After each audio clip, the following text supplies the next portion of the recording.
Good morning, everyone. This is Jeffy Kennedy, also writing as Jennifer K. Lambert, author of epic fantasy romance. I'm here with my first cup of coffee. Ah, delicious. Today is, say it with me, people, it is Friday. Woohoo! First day of August, August 1st, 2025. And hope you're enjoying your summer. I am finally back from all of my traveling, and I will get into that in a moment. I'll tell you all about San Diego Comic-Con. Um, but first, I want to say something about summer, which I feel like is my perennial rave. I want to make this a rave, not a rant.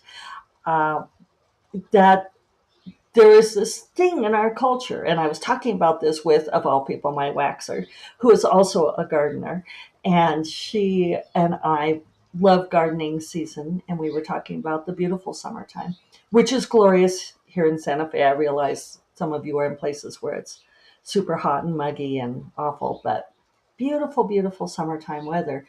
But somehow we have connected this idea in our society with the academic year being connected to the season.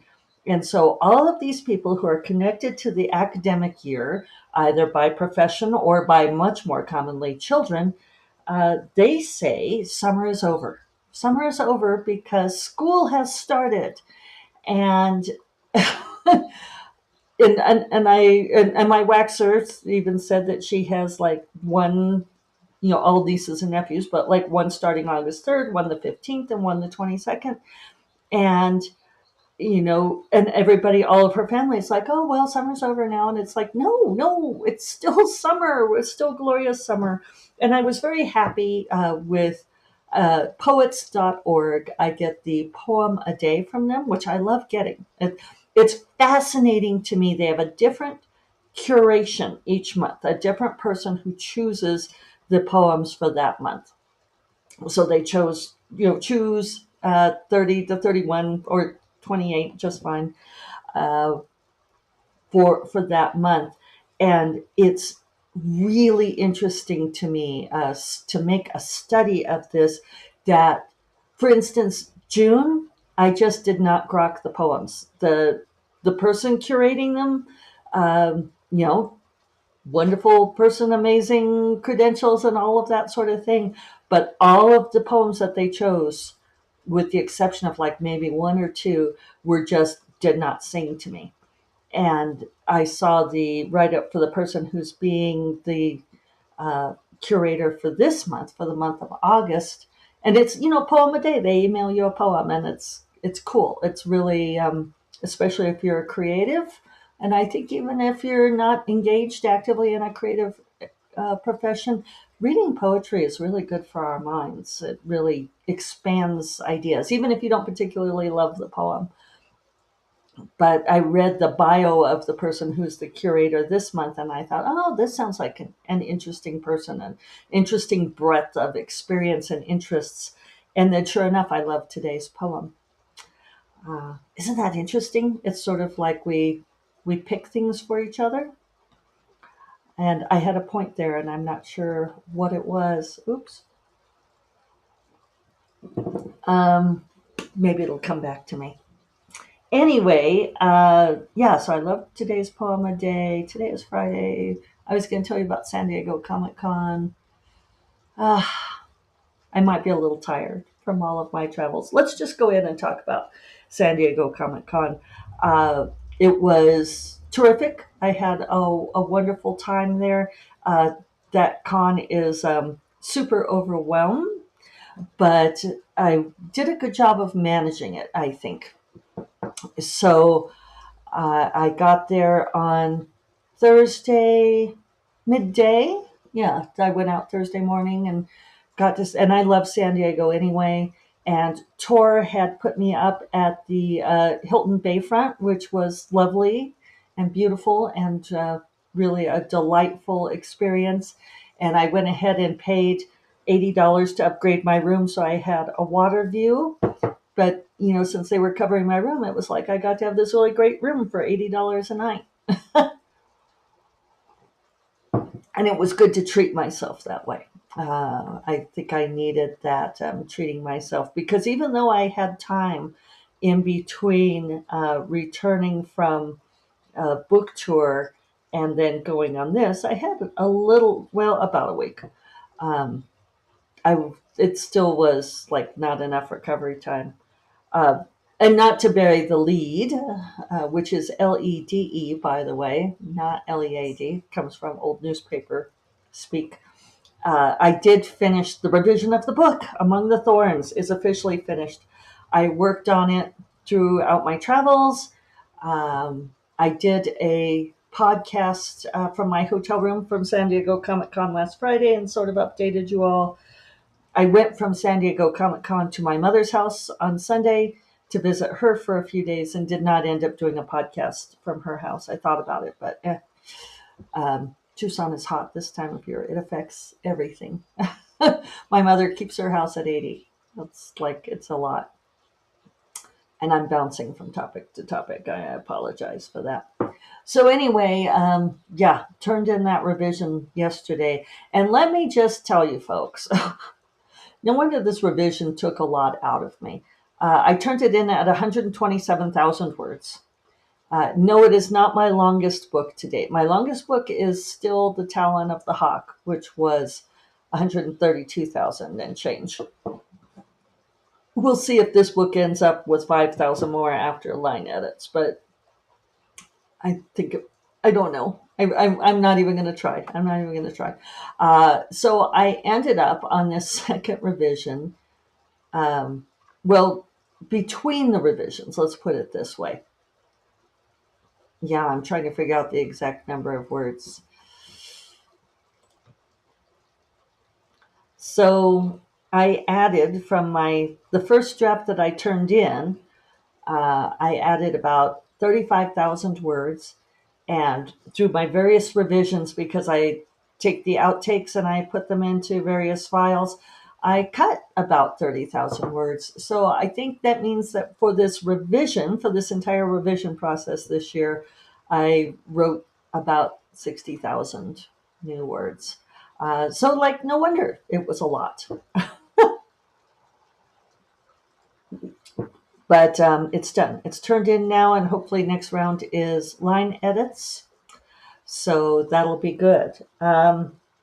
Managing San Diego Comic Con. So I got there. I had a lovely lunch outside. I worked on this revision a little bit. And then that evening, I treated myself to dinner at Sally's Fish House, which I love. And then I went to the tour party, which it turned out the tour party started at 7 and there was tons of food there. They kept trying to sell us all on food. Well, not sell us, but, like passing around the food. And they had these wonderful buffets, but everybody had eaten dinner, right? And we were like, oh, we already ate. But I did drink a lot of Prosecco.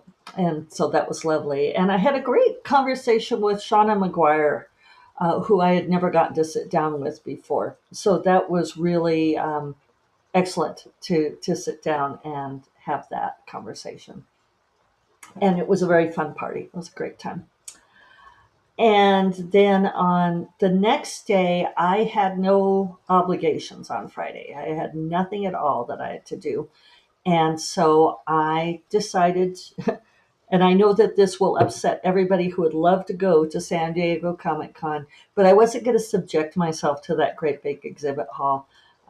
So this is me, aggressive self-care. I took the ferry over to Coronado Island, and I did a day in a beach chair at Hotel del Coronado, which is one of my favorite places. And it was delightful. It was great. I took my laptop with me, sat under the umbrella in my lounge chair, and I worked on the revision. And then I had a lovely young man bringing me beers and tacos, and it was Nirvana. And then I took the ferry back, got my credentials for the con like 5 minutes before the desk closed.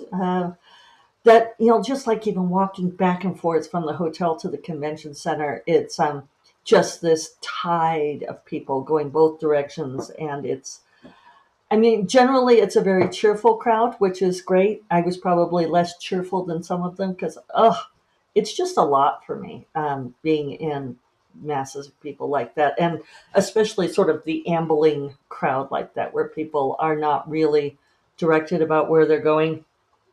And one of my great flaws as a human being is that I lack patience for that. So anyway, got my credentials, and yeah, ended up just like getting a slice of pizza from the hotel convenience store. I don't know, marketplace they called it, and yeah, went to bed early, which was good for me. And so it was a very relaxing day. And I think this is one thing I'm learning about doing things like book tours and conventions, is to that giving myself a full down day like that is not only okay and allowable, but actually really welcome. So then on Saturday, it was ending up being a busier day. I was supposed to have coffee with Julia V and JC Lee. And fortunately, I checked my Facebook Messenger before I left, but they both canceled on me.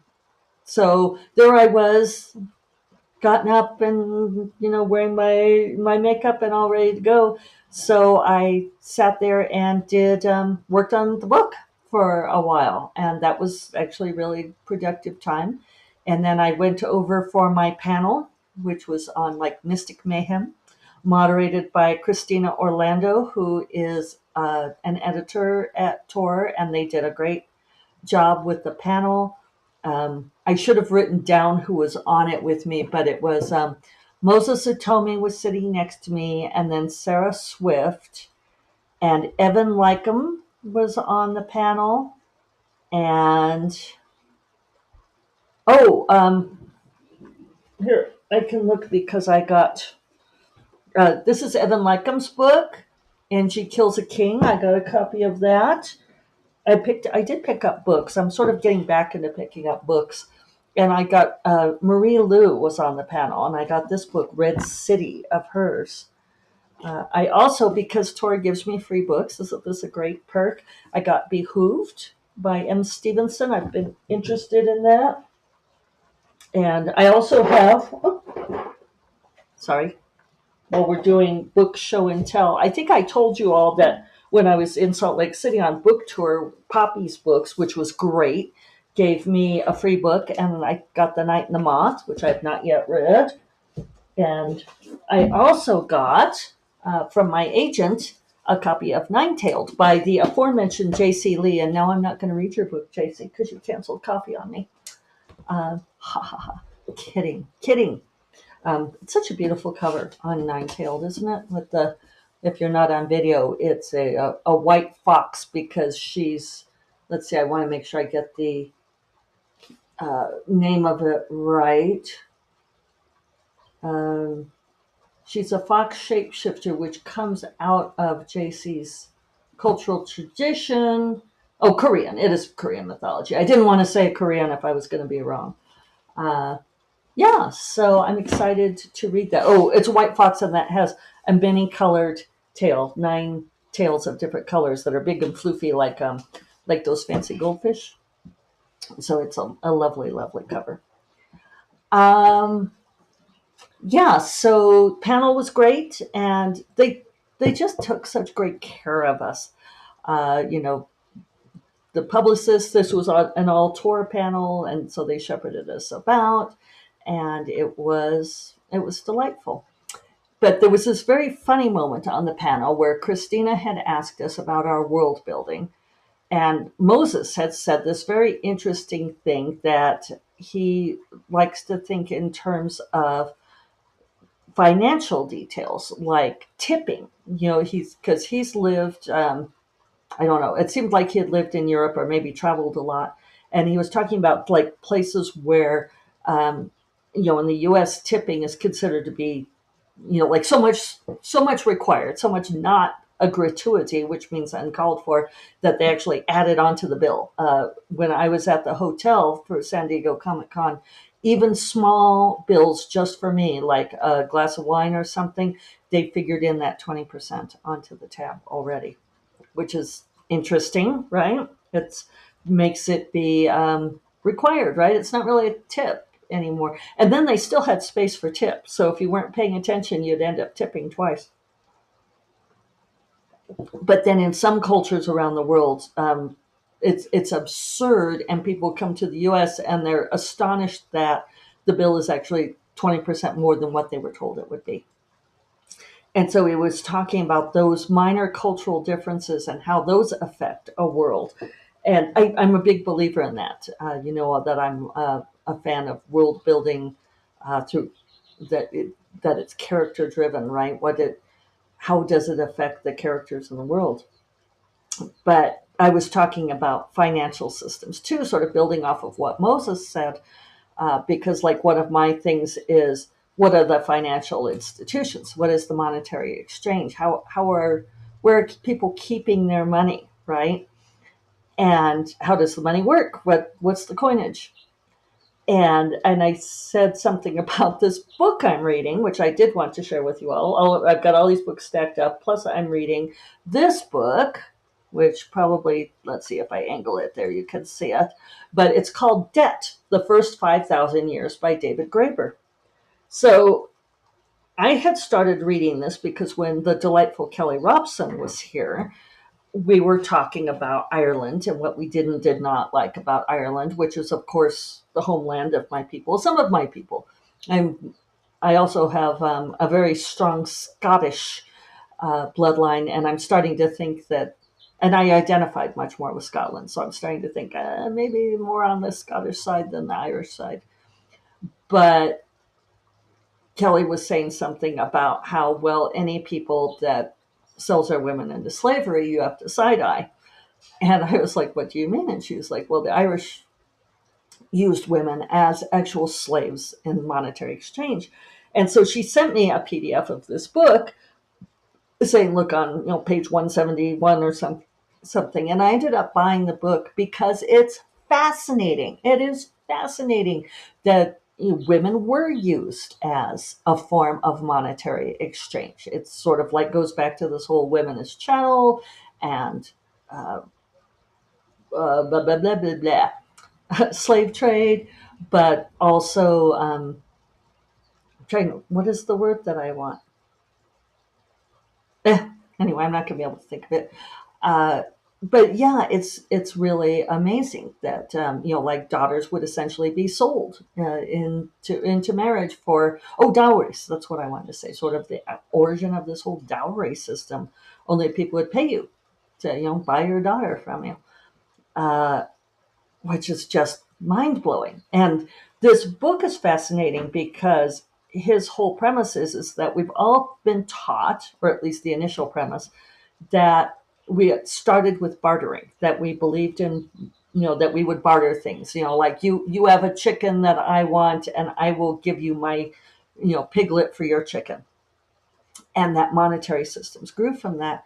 And his whole contention, which he supports enormously well, is that we've all been lied to, that there was never a barter system, that our entire financial systems are built on debt, are built on IOUs, and that debt came first, and that then developed coin or other financial media in order to account for debt, to count debt. And then only later did people actually barter, and that was people who were used to using money or coin for exchange of goods. So, like prisoners in prison using cigarettes for exchange. Bartering never happened. And so I brought this up, and Moses sitting next to me was like, I just read that book. I'm sorry, I'm getting so excited. I'm choking on my own spit. And we were like, isn't that amazing? Like, we've been lied to. We've been lied to all this time.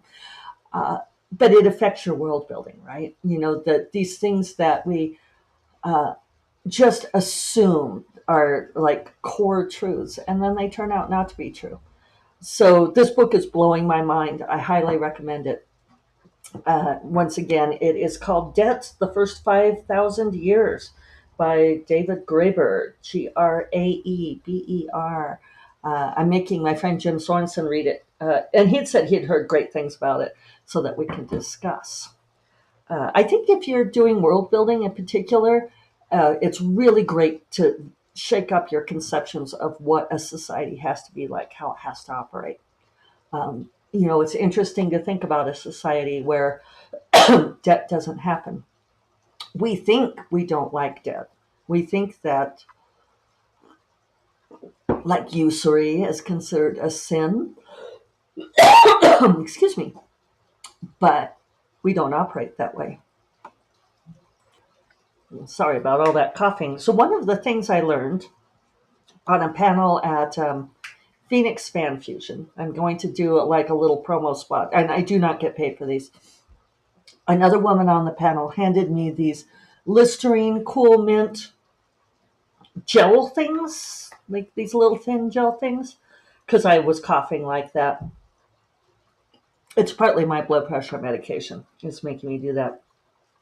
But these things are a freaking miracle because it stops the coughing and you can still talk. You're not like having a mint in your mouth. Who knew? So, so those are my things for today. It was the best kind of panel because we were able to riff off of each other like that. And I love the ones that are that kind of conversation. And then I went and spent a few days with my mom, and she's doing all right. We're working on getting her moved here. And then I got home and finished this revision. So now I'm catching up on all the business things. So that's me. Hope you all are doing well. I will. I was thinking I have a break at home now, but I actually go to Worldcon in 2 weeks, which is, I'm amazed that it's already that soon. It's already August. It's summer. It's still summer. That's what I see. Now I brought it around neatly.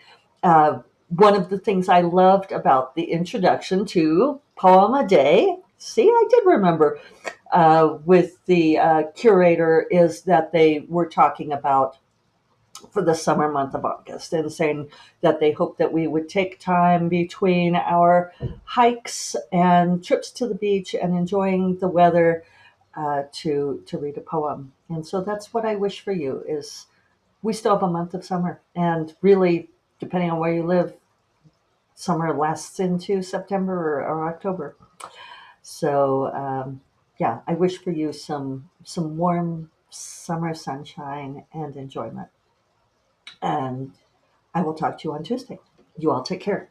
Bye bye.